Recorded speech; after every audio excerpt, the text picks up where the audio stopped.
Hello and welcome back to our YouTube channel Bodhisattva PCS. आप लोगों के ह्यूज डिमांड के बाद प्रस्तुत है योजना एवं परियोजना। इसमें पिछले नवंबर 2019 से नवंबर 2020 तक के महत्वपूर्ण योजना परियोजनाओं को शामिल किया गया है, जो आने वाले 66वीं बीपीएससी प्रिलिमिनरी एग्जामिनेशन के लिए बहुत ही इंपॉर्टेंट है। वन लाइनर फॉर्म में है, तो आप इसे शुरू से लेकर लास्ट तक जरूर देखना। ये हो गया वीडियो कंटेंट्स के बारे में बात। इसके साथ साथ मैं आपको बताना चाहूँगा कि बहुत सारे लोग मैसेज कर रहे हैं व्हाट्सएप नंबर पे, कमेंट में कमेंट कर रहे हैं कमेंट बॉक्स में कि सर स्ट्रेस लेवल बहुत हाई है, कम समय में कैसे मैक्सिमम यूटिलाइजेशन करें इस समय का और सिलेबस को कवर करें। तो देखिए, जॉर्ज बर्नार्ड शॉ के बारे में आप सभी लोग परिचित होंगे उनसे। वो कहा करते थे कि some men see things as they are and say why, and I dream of things that never were and say why not. ठीक है, ये एक तरीके से इम्पॉसिबल को चैलेंज करते थे और इम्पॉसिबल को पॉसिबल करते थे। ठीक है, तो कहने का मतलब है, मोरल ऑफ द स्टोरी ये है कि आपके पास जो भी मिनिमम 10 to 12 डेज बचे हुए हैं, रिमेनिंग डेज, इसका मैक्सिमम यूटिलाइजेशन कीजिए, डिस्ट्रैक्शन से दूर रहिए और पढ़ाई करते रहिए। स्ट्रेस लेवल जरूर आपके कंट्रोल में आ जाएगा और इजीली आप एग्जाम को क्रैक कर सकोगे। किसी भी पीडीएफ के लिए आप नीचे दिए गए टेलीग्राम लिंक पे क्लिक करके टेलीग्राम चैनल को ज्वाइन कर सकते हो। चलिए शुरू करते हैं। पहला इंपॉर्टेंट न्यूज है, देखिए 26 नवंबर 2020 को भारत के लिए सतत विकास लक्ष्य निवेशक मानचित्र लॉन्च किया गया। किसके द्वारा? संयुक्त राष्ट्र विकास कार्यक्रम तथा इन्वेस्ट इंडिया द्वारा, दोनों ने संयुक्त रूप से सतत विकास लक्ष्य निवेशक मानचित्र लॉन्च किया। कितने तारीख को? 26 नवंबर 2020 को। इसमें क्या है? इस निवेशक मानचित्र में 6 महत्वपूर्ण एसडीजी क्षेत्रों, एसडीजी बोले तो सस्टेनेबल डेवलपमेंट गोल्स, क्षेत्रों के 18 क्षेत्रों को निवेश करने के लिए अनुकूलित चिन्हित किया गया है। ठीक है, आगे बढ़ते हैं। अगला टॉपिक है, 25 नवंबर 2020 को केंद्रीय सामाजिक न्याय और अधिकारिता मंत्री थावर चंद गहलोत के द्वारा ट्रांसजेंडर लोगों के लिए एक राष्ट्रीय पोर्टल का उद्घाटन किया गया। इसके साथ साथ गुजरात के वडोदरा में एक गरिमा गृह shelter home for transgender launch करा गया। ठीक है, इसके द्वारा केंद्रीय सामाजिक न्याय और अधिकारिता मंत्री थावरचंद गहलोत के द्वारा, किसके लिए? ट्रांसजेंडर लोगों के लिए। तो आप इसे ध्यान में रखना, बहुत ही आसान है, याद करने में कोई दिक्कत नहीं। आप याद मत करिए, चीजों को बार बार आप पढ़ते रहिए। ठीक है, मस्तिष्क में रखने की कोशिश करोगे तो लोड ज्यादा बढ़ जाएगा। देखिए, अगला टॉपिक है, 17 नवंबर 2020 को ऊर्जा दक्षता सेवा लिमिटेड ने संयुक्त रूप से भारत की पहली अभिसरण परियोजना आरंभ करी। कहां पे? गोवा में। ठीक है, कौन कौन मिलकर कह रहे हैं? नवीन एवं नवीकरणीय ऊर्जा विभाग के साथ मिलकर, ऊर्जा दक्षता सेवा लिमिटेड ने। ठीक है, आगे बढ़ते हैं। 20 नवंबर 2020 को सस्ते और स्वच्छ परिवहन ईंधन की उपलब्धता को बढ़ाने के लिए सतत परिवहन की दिशा में अस्थायी विकल्प बढ़ाने के लिए पेट्रोलियम एवं प्राकृतिक गैस मंत्रालय और तेल व गैस वितरण कंपनियों के बीच समझौता हुआ है। इसमें होगा क्या? इसमें देश भर में 900 संपीड़ित अर्थात कंप्रेस्ड बायोगैस संयंत्रों की स्थापना करी जाएगी। अगला इंपॉर्टेंट न्यूज है, 13 नवंबर 2020 को 5वें आयुर्वेद दिवस पे। ठीक है, आयुर्वेद दिवस कब मनाया जाता है? 13 नवंबर 2020 को मनाया गया इस बार। तो 5वें आयुर्वेद दिवस के अवसर पे प्रधानमंत्री नरेंद्र मोदी द्वारा भारतीय आयुर्वेद शिक्षण एवं अनुसंधान संस्थान जामनगर तथा राष्ट्रीय आयुर्वेद संस्थान जयपुर राष्ट्र को समर्पित किया गया। देखिए, मैंने टेलीग्राम पे क्विज किया था, एक क्विज में क्वेश्चन पूछा था कि भारतीय आयुर्वेद शिक्षण एवं अनुसंधान संस्थान कहाँ है। तो मैं जामनगर और जयपुर दोनों दिया था आंसर। बहुत सारे लोगों ने, 50% लोगों ने, 60% लोगों ने सही किया था जामनगर, लेकिन 40% लोगों ने जयपुर मार दिया था। तो आपको इसमें कंफ्यूज नहीं होना है। क्या नहीं होना है? कंफ्यूज नहीं होना है। देखिए, भारतीय, पहले इसको हम मिटा लेते हैं ताकि साफ हो जाए, फ्रेश हो जाए। ठीक है, अब इसको थोड़ा सा हम इंक बदल लेते हैं। देखिए क्या हुआ था, एक बार फिर से न्यूज को देखते हैं। 13 नवंबर 2020 को 5वें आयुर्वेद दिवस के अवसर पर प्रधानमंत्री नरेंद्र मोदी द्वारा भारतीय आयुर्वेद शिक्षण एवं अनुसंधान संस्थान राष्ट्र को समर्पित किया गया। यह कहाँ है? जामनगर में। जामनगर कहाँ है? गुजरात में है, एज यू नो।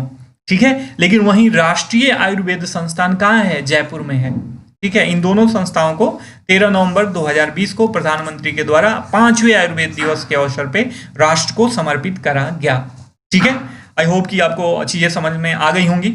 आगे बढ़ते हैं। 9 नवंबर 2020 को केंद्रीय खाद्य प्रसंस्करण उद्योग मंत्री नरेंद्र सिंह तोमर द्वारा, काफी चर्चा में है, किसान विरोध कर रहे हैं कृषि बिल्स का, तो आप इनका नाम जरूर याद रखना, नरेंद्र सिंह तोमर। इनके द्वारा 29 परियोजनाओं का शिलान्यास किया गया। इससे रोजगार सृजन की संभावित संख्या 15,000 नौकरियों का सृजन होगा इस योजना के द्वारा। ठीक है, ध्यान में रखिएगा। 24 अक्टूबर 2020 को प्रधानमंत्री नरेंद्र मोदी ने वर्चुअल माध्यम से गुजरात में 3 परियोजनाओं का उद्घाटन किया। कितने? 3 परियोजनाओं का उद्घाटन किया। कौन कौन सी परियोजनाएं? किसान सर्वोदय योजना पहला, दूसरा है UN Mehta institute of cardiology और रिसर्च सेंटर में पेडियाट्रिक हार्ट हॉस्पिटल की स्थापना करी गई, तथा गिरिनार रोपवे। ये 3 परियोजनाओं का उद्घाटन करा गया। मैं आपको बताना चाहूंगा कि UN Mehta institute of cardiology और रिसर्च सेंटर एशिया का सबसे बड़ा कार्डियोलॉजी सेंटर होगा। ठीक है, ठीक है, आप इसे ध्यान में रखना। 17 अक्टूबर 2020 को उत्तर प्रदेश के मुख्यमंत्री योगी आदित्यनाथ के द्वारा महिला सुरक्षा के लिए मिशन शक्ति शुरू किया गया। ध्यान में रखना, काफी इंपॉर्टेंट है, काफी चर्चा में रहा है ये। 14 अक्टूबर 2020 को केंद्र शासित प्रदेश जम्मू कश्मीर और लद्दाख के लिए 520 करोड़ रुपए के 5 वर्षीय पैकेज की मंजूरी प्रदान करी गई। इस योजना के तहत दीनदयाल अंत्योदय योजना, राष्ट्रीय ग्रामीण आजीविका मिशन के तहत इस योजना की शुरुआत करी गई और इसमें 520 करोड़ रुपया की मंजूरी दी गई। आगे बढ़ते हैं। अगला इंपॉर्टेंट न्यूज है 15 अक्टूबर 2020 को जोजिला टनल की आधारशिला रखी गई। कहां पे? जम्मू कश्मीर के बंदरबल को, ये जम्मू कश्मीर में रखी गई। ये जम्मू कश्मीर के बंदरबल को लद्दाख के कारगिल से जोड़ेगा। ठीक है, इस चैनल की लंबाई कितनी है? 14.15 किलोमीटर और इसका निर्माण जो है राष्ट्रीय राजमार्ग 1 पर किया जा रहा है। ध्यान में रखिएगा, जोजिला टनल की आधारशिला कब रखी गई? 15 अक्टूबर 2020 को। कहाँ? ये किस किस को जोड़ेगा? जम्मू कश्मीर के बंदरबल को लद्दाख के कारगिल से जोड़ेगा। इसकी लंबाई कितनी है? 14.15 किलोमीटर और इसका निर्माण जो है NH1 पर किया जा रहा है। अगला इंपॉर्टेंट न्यूज है 13 अक्टूबर 2020 को जनजातीय मामलों के मंत्रालय द्वारा जनजातियों के समग्र विकास के लिए ट्रैक फॉर ट्राइबल अभियान शुरू किया गया। ध्यान में रखिएगा, ट्रैक फॉर ट्राइबल अभियान शुरू किया गया। किस लिए? जनजातियों के समग्र विकास के लिए। आगे बढ़ते हैं, आगे देखते हैं कि क्या है। अगला इंपॉर्टेंट न्यूज है 12 अक्टूबर 2020 को रक्षा मंत्री राजनाथ सिंह ने नेचीपो सुरंग जो है 400 मीटर लंबी है, इसका उद्घाटन करा। इसको राष्ट्र को समर्पित किया। अरुणाचल प्रदेश में है ये। ठीक है, नेचीपो सुरंग का है, अरुणाचल प्रदेश। ये इंपॉर्टेंट है तो आप इसे ध्यान में रखना। 11 अक्टूबर 2020 को प्रधानमंत्री नरेंद्र मोदी ने लोगों को संपत्ति कार्ड प्रदान करने के लिए प्रधानमंत्री स्वामित्व योजना की शुरुआत करी। ठीक है, प्रधानमंत्री स्वामित्व योजना आप सभी को मालूम होना चाहिए। ठीक है, कब शुरू करी गई? 11 अक्टूबर 2020 को। इसके लिए संपत्ति कार्ड प्रदान करने के लिए।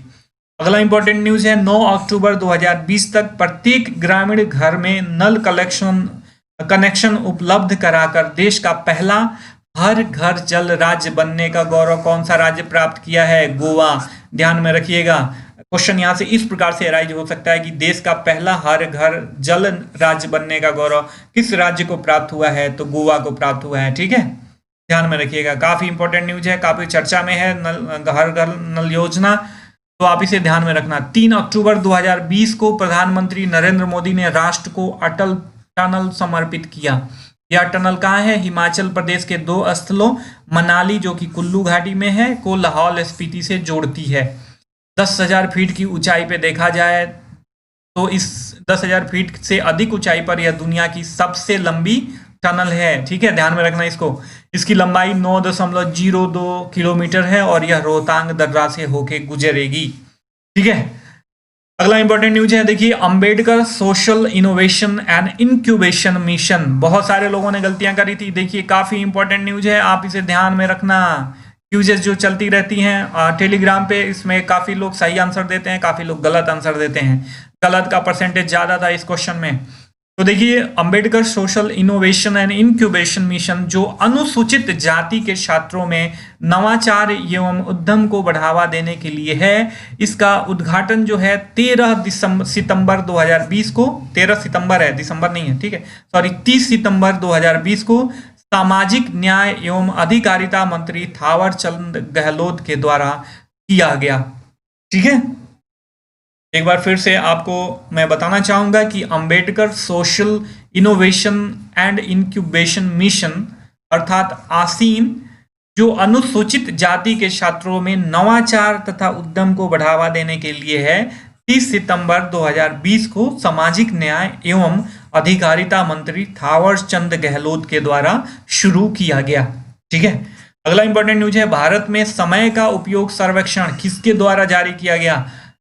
सांख्यिकी एवं कार्यक्रम कार्यान्वयन मंत्रालय के द्वारा। ध्यान में रखिएगा, पूछ सकता है direct.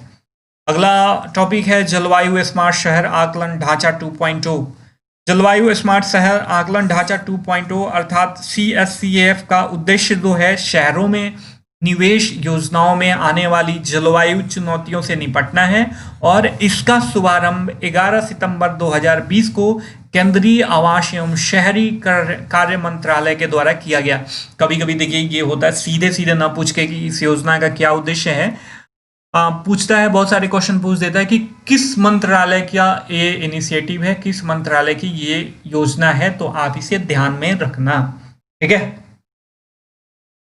Street for people challenge. Street for people challenge 10 सितंबर 2020 को केंद्रीय आवास एवं शहरी मंत्रालय के द्वारा प्रारंभ किया गया, जिसके अंतर्गत बाजारों में पैदल चलने वालों के अनुकूल के लिए जो है, जो पैदल चलने वाले होते हैं ना, उनके लिए अनुकूल गलियों का निर्माण किया जाएगा। स्ट्रीट फॉर पीपल चैलेंज, ध्यान में रखिएगा। किरण, देखिए किरण काफी इंपॉर्टेंट न्यूज है, इसे ध्यान में रखना। केंद्रीय सामाजिक न्याय एवं अधिकारिता मंत्रालय द्वारा शुरू किया गया है। यह निःशुल्क है। मानसिक स्वास्थ्य आरोग्य हेतु स्थापित हेल्पलाइन नंबर का नाम है ये। इसकी शुरुआत कब करी गई? 7 सितंबर 2020 को। इस हेल्पलाइन नंबर पे जो मानसिक रूप से अस्वस्थ है, इस पे हेल्प करके सरकार से सहायता ले सकता है, इस पे कॉल करके। ठीक है, अगला इंपॉर्टेंट न्यूज है प्रधानमंत्री नरेंद्र मोदी द्वारा 2 सितंबर 2020 को मिशन कर्मयोगी राष्ट्रीय सिविल सेवा क्षमता विकास कार्यक्रम, जो सिविल सेवकों में क्षमता उन्नयन से संबंधित है, शुरू किया गया। ठीक है, लंबा लाइन है, देखिए मिशन कर्मयोगी क्या है? मिशन कर्मयोगी सिविल सेवकों में क्षमता उन्नयन से संबंधित है। इसको शुरू कब किया गया? 2 सितंबर 2020 को। इसका कार्यान्वयन एकीकृत सरकारी ऑनलाइन प्रशिक्षण आई गॉट कर्मयोगी के तहत किया जाएगा। इसका मार्गदर्शक सिद्धांत जो है नियम आधारित मानव संसाधन प्रबंधन से भूमिका आधारित प्रबंधन में परिवर्तन है। जिन लोगों का ये प्रीलिम्स के लिए इंपॉर्टेंट तो है ही, जो लोग देखिए मेंस के लिए आपको अलग से नहीं पढ़ना होता है, जो भी आप प्रीलिम्स के लिए करंट अफेयर्स पढ़ते हो उसी डेटा को माइंड में रखो और आंसर राइटिंग के वक्त यूज करो। मेंस में तो डायनेमिक अप्रोच होता है। जो भी पबैट के जो भी लोग हैं, पब्लिक एडमिनिस्ट्रेशन के, इस टॉपिक का यूज कर सकते हैं, इस लाइंस का यूज कर सकते हैं आंसर राइटिंग में जहां पे रिलेवेंट हो। 7 अगस्त 2020 को देवलाली जो नासिक महाराष्ट्र में है से दानापुर पटना बिहार को प्रथम किसान रेल चलाई गई। ऐसे पूछ सकते हैं कि प्रथम किसान रेल कब चलाई गई? 7 अगस्त 2020 को। कहां से? देवलाली टू दानापुर। देवलाली क्या है? महाराष्ट्र में है। दानापुर कहाँ है? बिहार में है, आप सभी को पता ही होगा। जबकि द्वितीय किसान रेल 13 अगस्त 2020 को भारतीय रेलवे के द्वारा बरौनी से टाटा नगर के बीच चलाई गई। ठीक है, आगे बढ़ते हैं। अगला इंपॉर्टेंट न्यूज है, बहुत इंपॉर्टेंट है, अब इसे ध्यान में रखना। 15 अगस्त 2020 को 74वें गणतंत्र दिवस के अवसर पर प्रधानमंत्री नरेंद्र माफ कीजिएगा, स्वतंत्रता दिवस होगा ये, गणतंत्र दिवस नहीं, स्वतंत्रता दिवस होगा, माफ कीजिएगा, काफी ज्यादा ब्लंडर है ये। तो क्या था? 15 अगस्त 2020 को 74वें स्वतंत्रता दिवस के अवसर पर प्रधानमंत्री नरेंद्र मोदी के द्वारा राष्ट्रीय डिजिटल स्वास्थ्य मिशन का शुभारंभ किया गया। इसका उद्देश्य वर्ष 2025 तक जीवन प्रत्याशा को 70 वर्ष करना है। ठीक है, जो कि वर्तमान में 67.67 वर्ष है। ठीक है, तो ये आपको समझ में आ गया। यह मिशन जो है स्वास्थ्य संबंधी 6 बिंदुओं पे आधारित होगा, जिसमें हेल्थ आईडी, डीजी डॉक्टर, स्वास्थ्य सुविधा रजिस्ट्री, व्यक्तिगत स्वास्थ्य आंकड़े, एफॉर्मेसी तथा टेली मेडिसिन है। ठीक है, अभी हमने किस योजना के बारे में पढ़ा? अभी हमने पढ़ा राष्ट्रीय डिजिटल स्वास्थ्य मिशन। इसका शुभारंभ कब किया गया? 15 अगस्त 2020 को 74वें स्वतंत्रता दिवस के अवसर पे। ये गणतंत्र नहीं, स्वतंत्र होगा। ठीक है, शिक्षा मंत्रालय तथा आवासन एवं शहरी मामलों के मंत्रालय के द्वारा 4 जून 2020 को ट्यूलिप कार्यक्रम शुभारंभ किया गया इसका, जिसका पूरा नाम क्या है? The urban learning internship programme. इसकी संकल्पना प्रथम बार बजट 2020-21 में आकांक्षी भारत योजना के तहत की गई और यह केंद्र सरकार की स्मार्ट सिटी का पहला है। टीम नहीं, योजना होगा। प्रिंट हो गया है कुछ चीजें, तो आप इसे ध्यान में रखना। प्रधानमंत्री स्वनिधि योजना, देखिए काफी चर्चा में रहा प्रधानमंत्री स्वनिधि योजना। कोविड-19 जो है, कोई भी पैंडेमिक आपको पता होगा, हर एक तरीके का सामाजिक, आर्थिक, राजनीतिक, सांस्कृतिक और मानवीय दिशा को बदलता है। तो काफी लोगों को विभत्स रूप इसका सामने आया था, जिसमें काफी लोग परेशान हो गए थे कोविड-19 के लॉकडाउन में।